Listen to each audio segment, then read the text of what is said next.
She's been planning her exit for months while he's been planning their next vacation. On the surface, the couple looks perfectly intact, laughing at dinners, taking selfies during weekend trips, sending each other love you texts at night. But beneath that familiar script, two separate realities unfold. For him, the relationship is alive, secure, moving toward an imagined future together. For her, the relationship has already died quietly in her mind. She's rehearsed life without him, felt the grief in advance, and is now preparing for a future he cannot yet see. This contrast is more than heartbreak. It's a psychological phenomenon. Relationships, when they end, rarely collapse in the dramatic instant men imagine. They don't explode like glass shattering on a tile floor. More often, they wither in silence, like a candle slowly burning out long before the final puff of smoke. Women have mastered what I call the silent collapse, a process of leaving without leaving, of detaching emotionally while still performing the rituals of intimacy. To him, nothing seems wrong. He's browsing engagement rings, planning weekend getaways, picturing anniversaries years ahead. Meanwhile, she's already downloaded dating apps just to look, reached out to old friends she hasn't spoken to in years, and allowed her mind to imagine other possibilities. This is not hypocrisy, it is survival. By the time she steps out the door, she is not breaking up. She is simply enacting a decision made long ago. Psychologists call this anticipatory grief, the act of mourning something before it's truly gone. Women engage in it within the safety of the relationship itself. They begin the emotional transition months, sometimes years before the official end. This is why men often experience the breakup as sudden, catastrophic, while women walk away steady, almost indifferent. To the man, it feels like being ambushed. To the woman, it feels like completing a journey she started in private long before. Here lies the great asymmetry of endings. Women leave when they are already gone. Men realize only when the door finally closes. This isn't cruelty, it's strategy. In psychological terms, it's cognitive dissonance management. She cannot fully love him while knowing she is preparing to leave, so she compartmentalizes half and half out. Her mind preserves self-consistency by rewriting the story, I deserve more. I've tried enough, I'll be okay without him. He, in contrast, remains trapped in the narrative of continuation, blind to the invisible edits she's already made. The most devastating aspect for men is not the breakup itself, but the discovery of this hidden timeline. By the time he realizes she's finished, she's already moved on. To him, the breakup is a thunderclap. To her, it is simply the final note of a song that ended long ago. Modern relationships, especially in the age of hyperconnectivity, amplify this pattern. Social media ensures endless comparisons. Every scroll reveals alternative lives, alternative partners, alternative futures. A woman no longer needs to wonder whether better exists. She sees it daily in curated feeds of happiness, success, and desire. Her silent collapse is not only emotional, it's also statistical. Why endure dissatisfaction when thousands of possible partners are only a swipe away? This is the starting point of our journey, the recognition that relationships rarely end in symmetry. One partner orchestrates a slow private departure while the other experiences a sudden public abandonment. In this imbalance lies not just pain but also revelation. Relationships are not fragile because of love's weakness. They are fragile because of unequal awareness. The hidden truth is this: when women leave, they rarely leave in chaos. They leave in order. They leave with plans. They leave with new beginnings already seeded. For men, the tragedy is realizing too late that the story they thought they were living was no longer being written. The most haunting reality of modern breakups is not the moment she leaves, but the months or even years when she is already gone on the inside. This stage is what I call the internal withdrawal phase. It's invisible, unspoken, yet unmistakably powerful. If you watch closely, the signs are there. Her laughter becomes thinner, her hugs shorter, her gaze slightly distant. She's no longer with you, she's beside you. In this stage, she does the grieving while still lying next to him in bed. Every smile feels practiced, every kiss slightly hollow, every "I love you" muttered more out of habit than conviction. She mourns the loss of the relationship before the relationship itself has ended. This emotional rehearsal is a survival mechanism. By processing the grief in advance, she ensures that when the actual breakup comes, she's steady, collected, almost serene. Meanwhile, he lives in another reality. He believes problems can be solved, that with effort, communication, or a surprise bouquet of flowers, things can go back to normal. But she no longer sees problems to fix. She sees the relationship as already concluded. She's simply waiting for the right moment to translate her inner truth into outer action. This is where men often misunderstand women's psychology. He assumes communication is the bridge to repair. She uses silence as the bridge to freedom. When she stops complaining, when arguments cease, when she suddenly seems less reactive, that is not reconciliation. That is resignation. She has stopped fighting because she has stopped caring. Psychologically, this phase mirrors the stages of grief denial, anger, bargaining, depression, and acceptance. But the key distinction is that women experience these while still in the relationship. The man, by contrast, goes through them only after the breakup, which explains the devastating time lag. By the time she says, "I think we should break up," she has already cycled through every stage. He, however, is just entering denial. During internal withdrawal, subtle behaviors emerge. She invests more in self-development, new hobbies, gym memberships, a fresh haircut. To him, these seem like innocent acts of personal growth. In reality, they are the building blocks of her future independence. Psychologists call this preparatory individuation, a reclaiming of identity once merged with the relationship. She is rehearsing being herself again. Another hallmark is what I call phantom intimacy. She still performs the motions of closeness, date nights, shared selfies, even sex, but her mind is elsewhere. These acts become camouflage, allowing her to disengage emotionally without arousing suspicion. Men misinterpret this as continuity, even renewal. In truth, it's the final masking before departure. And then comes the cruelest irony. While he believes she is withdrawing because of stress work or temporary distance, she is in fact re-establishing herself for life after him. She might reconnect with old friends, spend more time with coworkers, or re-enter social spaces she once abandoned. Each step outward is a quiet step away. By the time she's ready to end things, she no longer fears the breakup. She has already lived it 100 times in her mind. She knows the loneliness, has survived it in rehearsal, and is now ready for the freedom that follows. He, however, will face all of this raw and unprepared. The internal withdrawal phase is not an act of malice. It is an act of psychological preservation. By detaching gradually, she minimizes her own trauma and ensures the collapse of the relationship does not collapse her as a person. To her, this is not deception, it is strategy. To him, it feels like betrayal. And this is why men often describe their breakups as sudden, unexpected, or even brutal. They never saw the months of silence, of preparation, of withdrawal. They mistook stillness for peace, when in fact it was the silence of departure.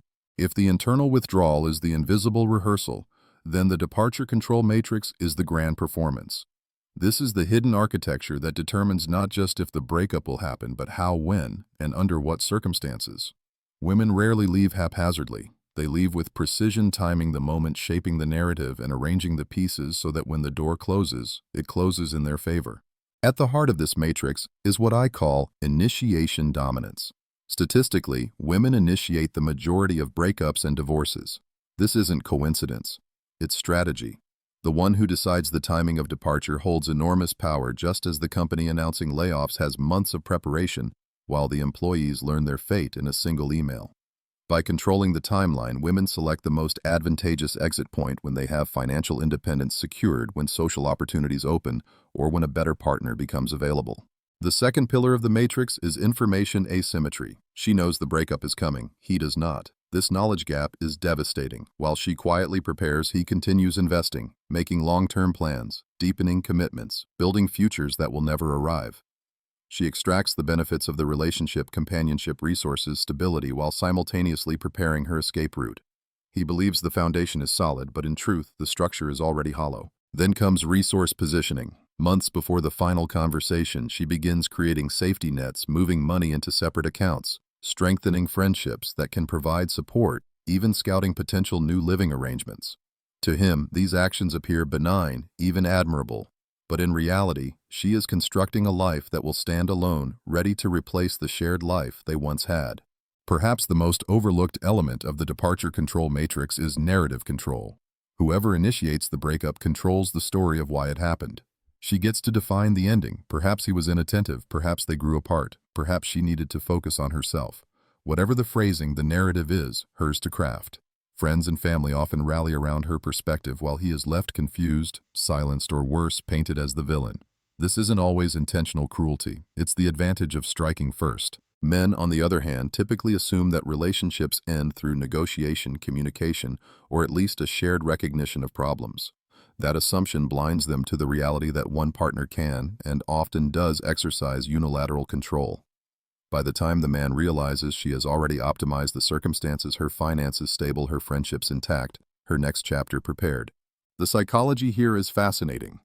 Control over departure provides not only logistical advantages but also emotional ones.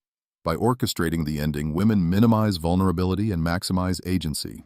They transform what could be chaos into a form of self-authored order, and in human psychology, agency, the ability to choose and to act, is one of the strongest predictors of resilience.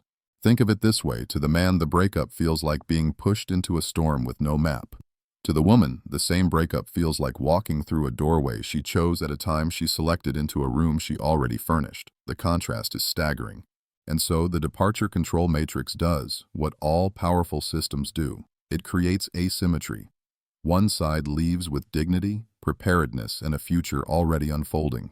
The other is left scrambling, trying to piece together a life that was dismantled before he even realized it. If the departure control matrix ensures when and how she leaves, then the portfolio of options ensures where she lands.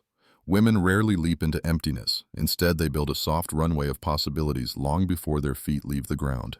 This is what I call optionality portfolio management, the subtle but deliberate cultivation of alternative romantic possibilities while still in a relationship. To outsiders, it may look like harmless friendships, casual acquaintances, or professional connections. But beneath the surface lies a quiet structure, a network of what-ifs waiting to be activated. The core of this system is the peripheral orbit. These are men who linger on the edges of her life, colleagues who flirt lightly, friends who listen with unusual intensity, old flames who never fully faded, or new acquaintances who offer glimpses of different lifestyles. They are not lovers but satellites. They hover warmed by her presence, waiting for the chance to drift closer. She may never cross the line of infidelity, but she nurtures enough connection that when the time comes, the transition is seamless. From a psychological perspective, this is a form of risk minimization. Just as an investor diversifies assets to protect against loss, she diversifies her relational possibilities to protect against loneliness, instability, or regret. If the relationship collapses, she doesn't face an abyss, she faces options. This practice is often misunderstood by men as deceit, but it is better understood as strategy. Modern dating markets reward those who maintain optionality. Technology accelerates this dynamic. Social media, messaging apps, and online communities make it effortless to maintain faint but persistent connections. A quick reply to an Instagram story, a friendly coffee with a coworker, a subtle like on an old photo, all are threads in a web of possibility. And when the breakup comes, this portfolio delivers what I call the seamless transition effect. While he sits in shock, bewildered by how quickly she moved on, the truth is that she never stood still. Her new relationship may appear sudden, but in reality, it has been forming quietly in the background for months. What looks like speed is simply continuity. The moral question arises: is this betrayal or simply pragmatism? For many women, it's neither. It is adaptation. In a world where relationships often fail, why risk collapse without a safety net? Why surrender stability, social standing, or intimacy when it is possible to prepare a softer landing? Men rarely operate this way. Social norms discourage them from keeping backups, and when they do, they are often criticized as disloyal or predatory. Women, however, can cloak their portfolio in the language of friendship and professional networking, shielded by social acceptability. This asymmetry magnifies their advantage. They can prepare options without facing the stigma men would. But there's another layer here: the psychological effect of constant benchmarking. By maintaining warm alternatives, women are continually comparing their current partner to other available options. If he falls short, less ambitious than one colleague, less emotionally present than a friend, less exciting than a casual admirer, the dissatisfaction grows. The relationship is judged not only on its own terms but against the menu of possibilities. Each comparison accelerates the quiet countdown toward departure. For him, this process is invisible. He may notice her spending more time with friends, becoming more engaged in her social circles, or being suddenly protective of her phone, but he interprets it as normal independence. In truth, each of these small shifts is part of her positioning, a strategy that ensures she won't face the terrifying void of singleness unprepared. This is the brutal irony: while men are blindsided by the loss, women often step directly into a new connection, sometimes within days. It's not magic, it's not coldness, it's portfolio management. When the breakup finally arrives, it doesn't land on both partners with equal weight. One has already rehearsed the loss, built lifeboats, and adjusted to a new identity. The other is thrown into the water without warning. This is where we see the brutal truth of the recovery time differential, the dramatic gap between how quickly women and men recover after relationships end. For women, the process of healing begins inside the relationship in the months of internal withdrawal. She has cried silently in the bathroom long before he noticed the distance. She has spent nights journaling her frustrations, grieving the future that will never be, and then slowly making peace with it. By the time she leaves, her grief is mostly behind her. What remains is not devastation, but liberation. To her, the breakup is a release, not a collapse. For men, it's the opposite. He experiences the full weight of shock at once, raw and unfiltered. While she has already reached acceptance, he is only beginning denial. This time lag is devastating. She is ready to move forward while he is just starting to unravel. The consequences of this gap stretch far beyond emotions. Socially, women often recover faster because they maintain wide support networks. Friends rally around her, offering encouragement, sympathy, even celebration for her bravery in leaving.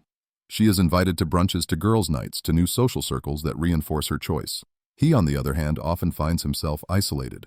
Many of his social ties were built through her family, her friends, her shared networks. When she leaves, those connections evaporate, leaving him stranded in silence. Practically, women recover faster because they plan their exits with foresight. They've already thought about housing, finances, and independence. Some even move savings discreetly or secure new jobs before leaving. Men, blindsided, often scramble to figure out logistics while simultaneously drowning in emotional shock. The result is a double blow, heartbreak layered with chaos. Then there's the physical dimension. Many women use the months leading up to a breakup to invest in self-improvement, joining the gym, refreshing their wardrobe, taking better care of themselves. To outsiders, it looks like confidence blooming. In truth, it's preparation for re-entry into the market. By the time the breakup is official, she emerges glowing, renewed, ready. He, however, is often at his lowest, grief written on his face, appetite gone, posture heavy. The asymmetry is not only emotional, it is visible.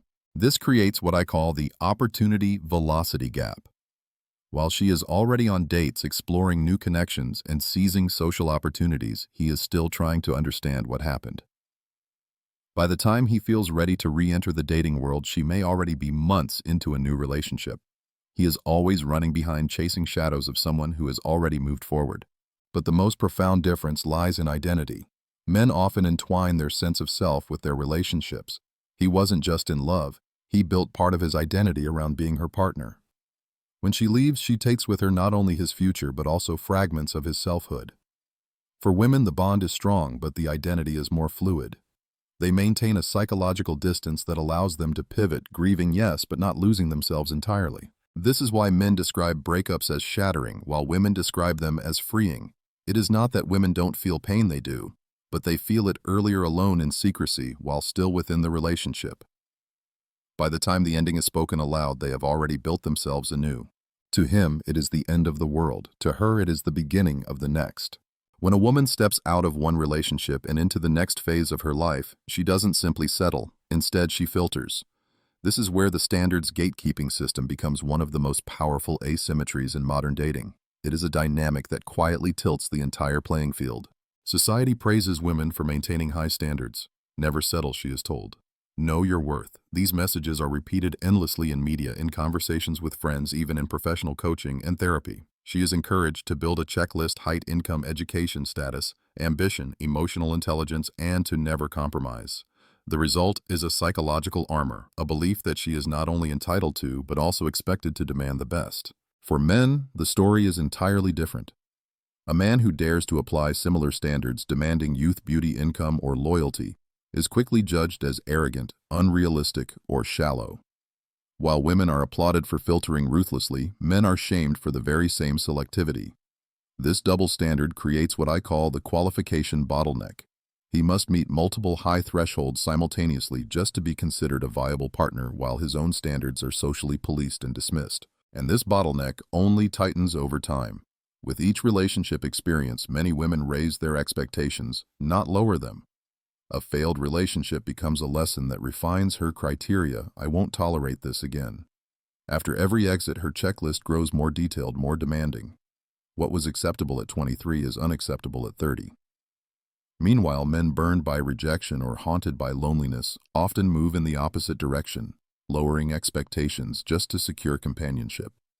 The lines diverge, leaving men competing harder, while women filter sharper.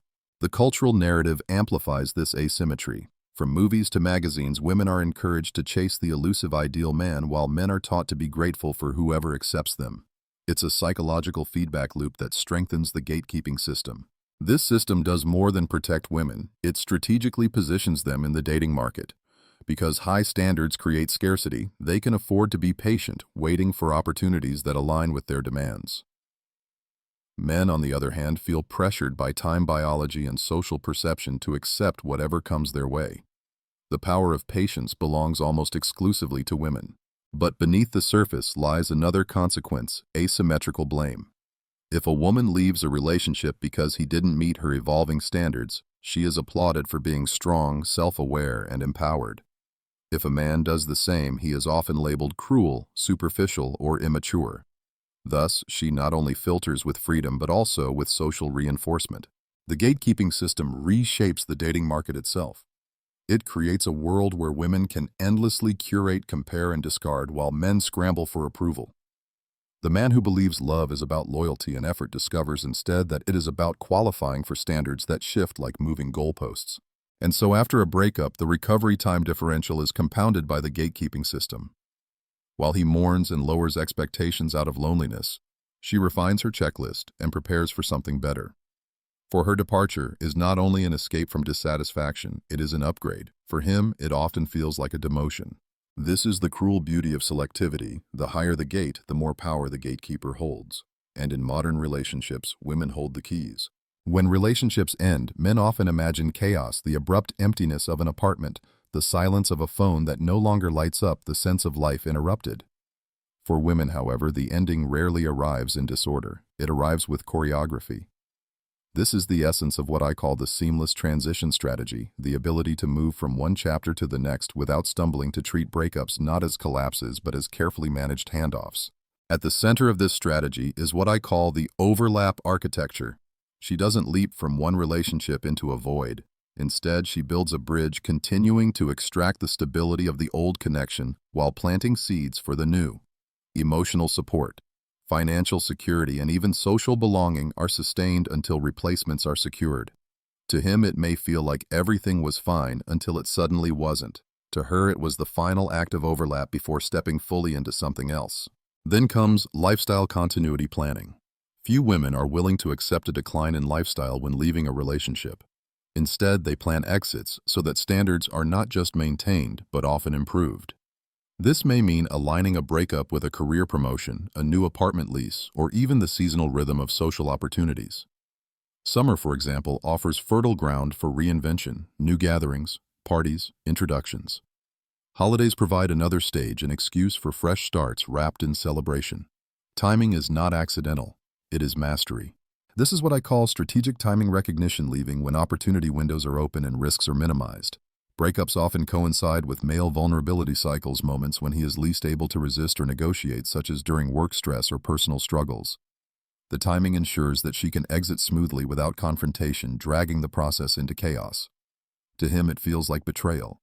To her, it feels like efficiency. And then there is identity reinvention. Women rarely frame breakups as failures. Instead, they present them as transformations. Ending the relationship becomes an act of empowerment, a declaration that she is focusing on herself, growing, or becoming who she was meant to be.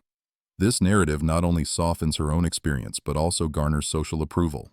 Friends celebrate her courage. Social networks applaud her glow-up. She steps out not as someone abandoned, but as someone reborn. Finally, we arrive at rapid replacement protocols.